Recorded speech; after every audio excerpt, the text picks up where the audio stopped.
it has not been a good couple of days for the security forces of Israel.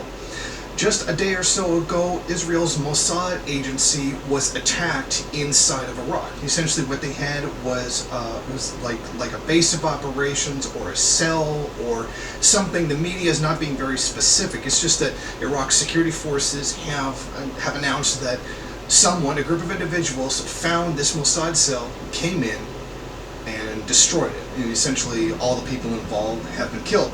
Now, Iraq's Sabra news agency, citing security sources, reported that late on Tuesday the facility was attacked by Israel's Mossad agency, had been attacked in the north end of the country.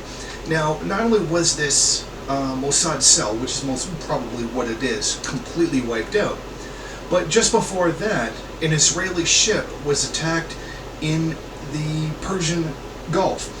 The incident came hours after an Israeli ship was attacked at the Emirati port of Fallujah, causing damages but no casualties. Essentially, one of their ships was there, it was damaged, there were no casualties, but a good deal of damage was done to the ship.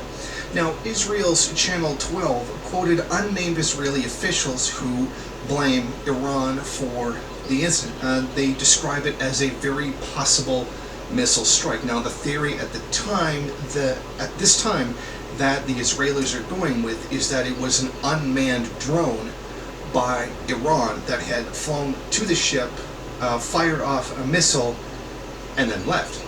So many of those are seeing this as retaliation for what happened to Iran several days before that. As you may recall, once the talks in Vienna broke down because the United States refused to make any concessions to Iran, as they rightfully should, the talks broke down. There was nothing came of it.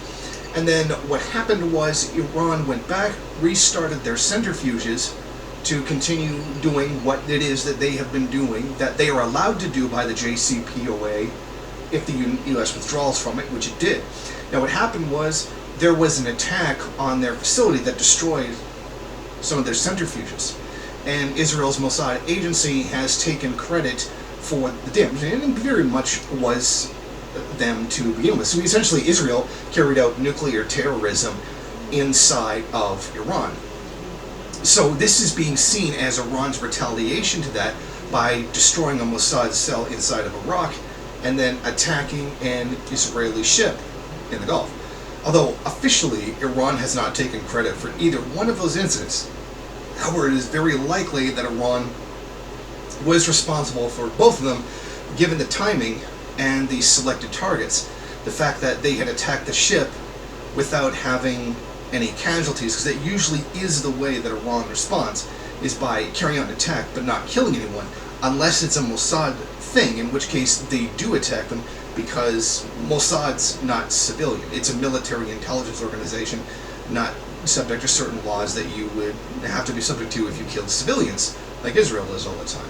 So officially, Iran has not taken any credit for the incidences, but it seems very likely at this time that Iran is the one who did so.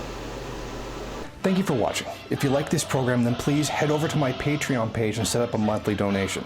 It's your donations that keep this program running. Also, if you would like, please rate, comment, subscribe, and share in various social media.